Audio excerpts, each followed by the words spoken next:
Cheated. Yes. Why? What happened? Cause nothing happened. I just got bored. Okay. How about you? Yes. What happened? I lose interest too quick. Yeah, so I visited University of Florida while I was dating someone at home, and I cheated on my boyfriend. They get money, they car, they house, their energy, yeah, their motivation, waste their time, their faith. waste their time. By the time we're done, they want to kill themselves. By the time we're done, they want to kill themselves. Narcissists, Motivations and End Goals, Part 1, The Holy Trinity. Destroy the target, acquire their resources, and increase their own victim status. We like to think that the motivation for most people entering a relationship is to build a mutually beneficial partnership, one where both parties benefit in certain ways, maybe not always equal in the return on investment, but at least equal in intention. However, a growing number of people notice that in our modern society, there is very often an inverse relationship between how well you treat someone in the dating world and how well they treat you in return.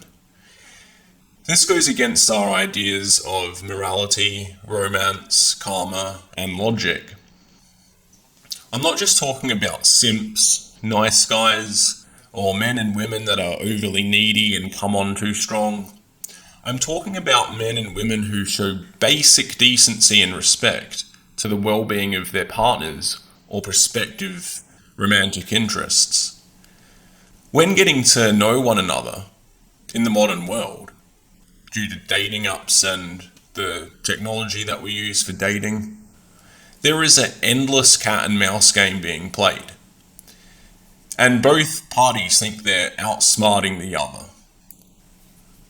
Men and women will both delay responses to text messages and ignore phone calls, not because they are actually busy, but in an attempt to boost their perceived value in the eyes of the other and evoke insecurities, which is essentially a form of manipulation and abuse.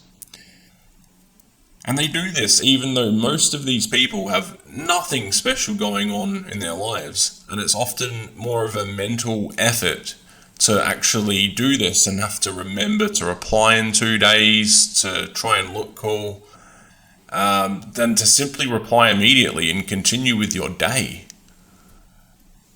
Not to mention it will take a lot longer to get to know someone if you are doing this, so it's not really efficient.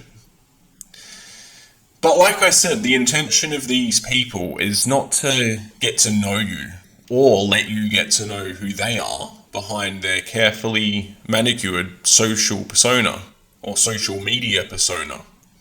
Which begs the question, what is motivating a large percentage of modern day narcissistic relationships?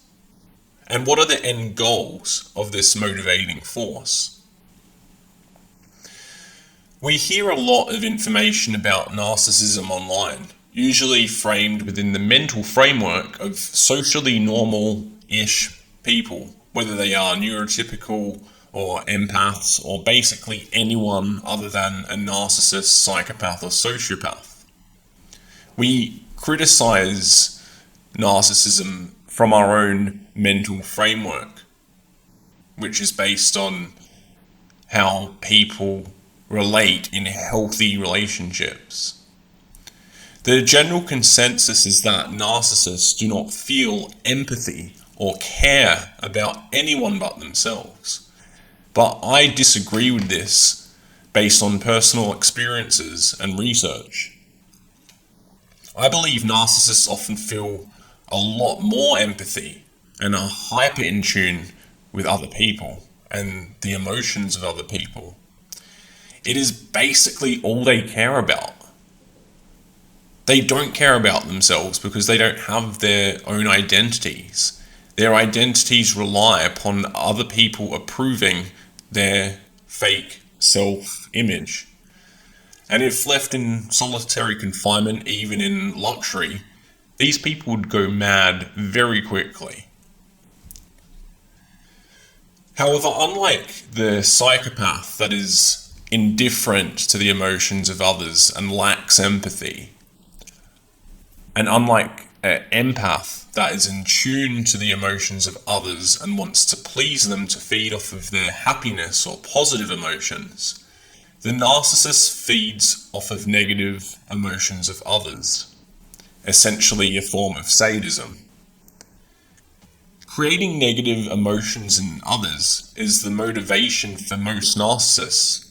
They enjoy watching their partners or their prospective partners, people that are trying to chase them. They enjoy watching these people suffer, and it makes them temporarily feel relief from their own suffering.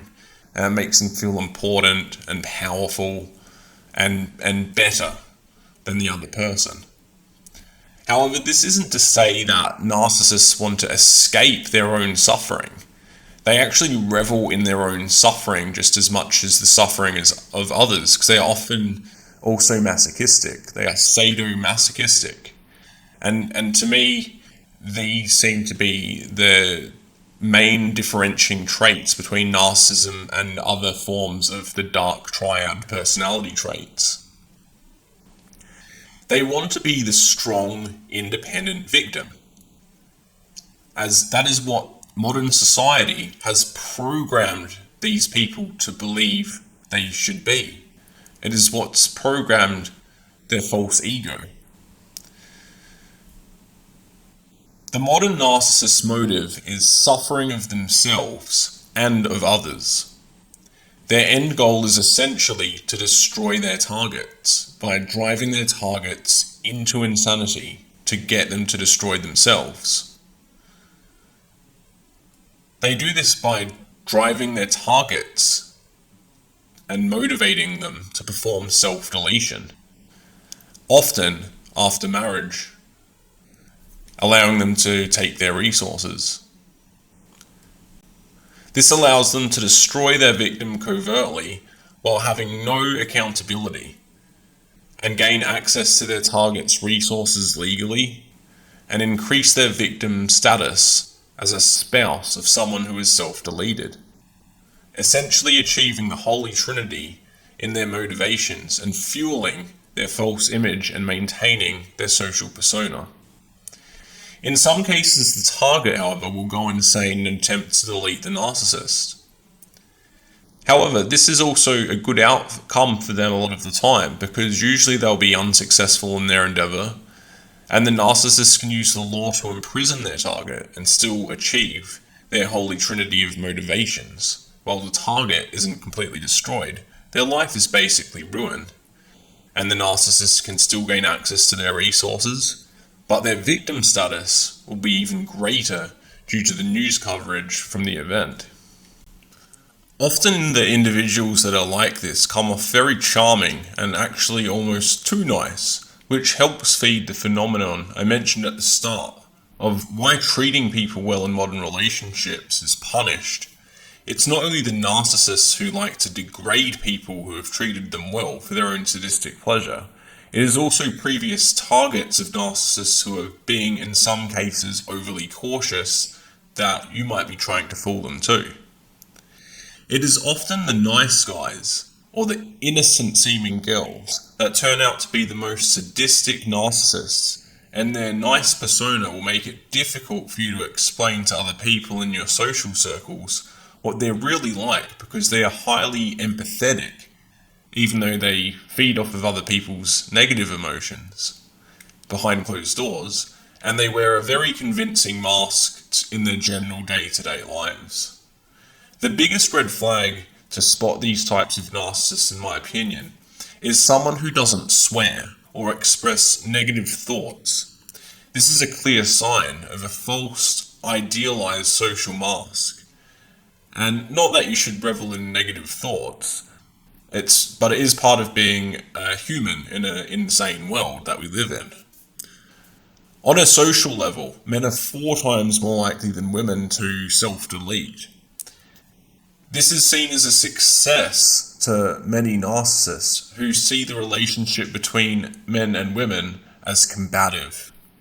The female narcissist would see this as a win and proof of their superiority, because even though they are supposedly oppressed by the patriarchy and everything is so hard for them, the conclusion that feeds their narcissism or their emotions, the one they have the most positive emotional response to, not necessarily one that's backed by facts, is that they must be more strong emotionally, and that men are weaker, and that men deserve this fate because of how they oppressed women for millennia by providing and protecting for them before air-conditioned office jobs.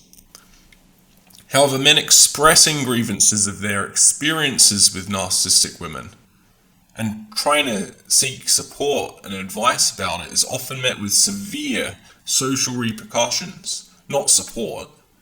I've had several channels banned in the past for even mentioning such topic, as well as severe backlash from many of my friends in my personal life as well. Meanwhile, in Australia, there are mostly male taxpayer-funded billboards portraying it as abuse and coercive control if a man doesn't want his wife getting drunk with her male friends on the weekend without him, as I've shown on the screen here. In a few years, it will probably be seen as abuse if a man doesn't want his wife to have a scene with Jason Love on her OnlyFans. The best way to deal with these types of narcissists is to be stoic and not give them any kind of emotional response. They want to see you try and chase them. They want to see you get angry. They want to see you make a fool out of yourself in one way or another. And when you do this and you just stay in your own frame, you stay in your own energy, and don't let them affect you too much, even though you might be hurting deep down, if you just don't show it to them and you don't give them any more fuel, it is actually them who will go insane. And it can be hilarious. But rest assured they'll try and project onto you when they are going insane. They will gaslight you and project onto you and make it seem like what they're doing is justified from your behavior, even though you are just basically being emotionally stable. They hate emotional stability in others because they don't have it themselves. They're jealous. So to summarize, your deletion, access to your resources, and increase in their own victim status is the holy trinity of the modern day narcissist. The sentencing in that landmark case, a young woman sentenced to 2.5 years behind bars, the judge then allowing her to stay free while she appeals the case. All of this after being convicted for sending text messages to her then boyfriend urging him to take his life. ABC's Deborah Roberts was in the courtroom and she joins us now from Taunton, Massachusetts. Good morning, Deborah. Good morning, David. This is a case that was full of surprises from the beginning. Many questioning whether Michelle Carter should have ever been charged in the death of her boyfriend, given that no other internet case has resulted in a homicide conviction.